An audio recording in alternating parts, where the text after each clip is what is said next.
Subwana Yakobo lives in the Ambo hamlet of Gaditera in Mbundubujo district. He's one of the farmers who has adopted the raised method of drying cocoa for quality control. During the rain season, we ferment for 5 days to 6. And during the dry season, it is 6 to 7 days. For other cocoa farmers, they use the ground to dry cocoa, which experts discourage. The pre- and post-harvest practices by farmers determine the quality of cocoa produced. To understand this process, I spoke to Francis Balikamanya, an expert in cocoa quality control. We encourage farmers to use the organic fertilizers instead of using these chemicals, because one, when you use chemicals, that means you lose the value of the cocoa crop. Harvesting involves removing the pods from the trees.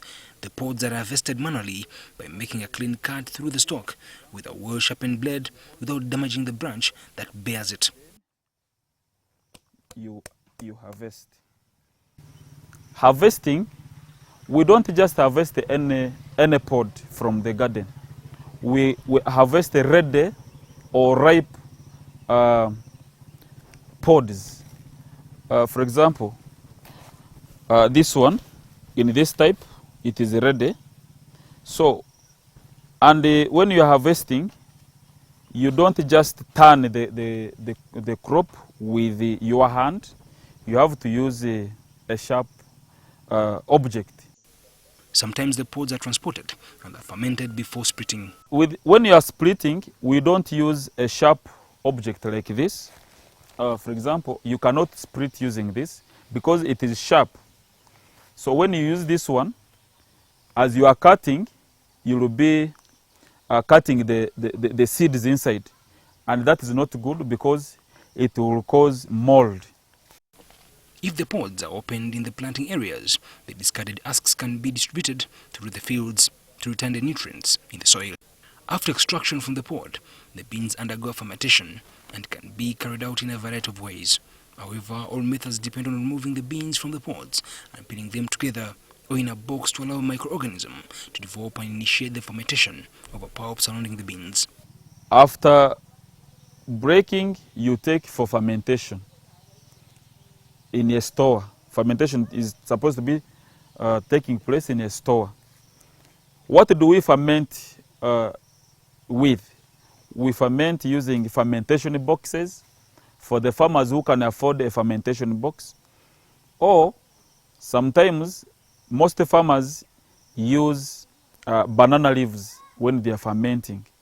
So you'll get banana leaves, you lay them very well on the ground, and you pour the cocoa in one place, heaped.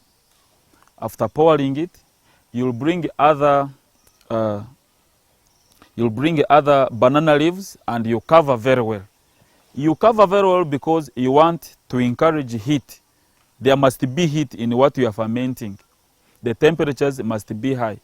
According to Balikamanya, cocoa beans are dried after fermentation in order to reduce the moisture content from 60% to about 7.5%. So here our farmers use what we call taplings. You get a taplin, you pour your cocoa, and you start drying. Or some farmers have what we call drying racks. But the drying racks, of course, they become expensive for some farmers. But those who afford them, they use them. And that is the best way of drying cocoa.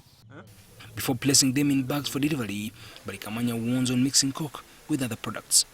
Like some farmers, a long time ago, you take your cocoa to sell, you bring a bottle where there is paraffin, and you put it there.